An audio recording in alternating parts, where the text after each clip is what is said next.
ডাক্তাররা ঈশ্বরের এক রূপ, এটা শুধু কথার কথা নয়। এর জীবন্ত উদাহরণ হলেন ডক্টর তপন কুমার লাহিড়ী। 50 বছর ধরে তিনি প্রায় বিনামূল্যে হার্টের চিকিৎসা করে যাচ্ছেন। নিজের বেতনের 90% তিনি দান করে দেন রোগীদের জন্য।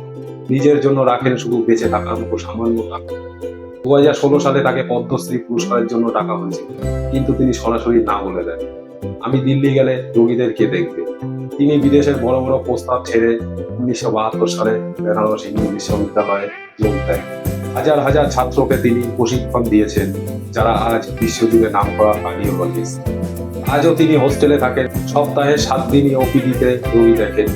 এক মুহূর্ত নিজের জন্য নয়। এমনকি মুখ্যমন্ত্রী যোগী আদিত্যনাথ তার সাথে দেখা করতে চাইলে তিনি বলেন, আপনি আমার ওপিডিতে আসুন, আমি রোগী ছেড়ে কোথাও যাব না।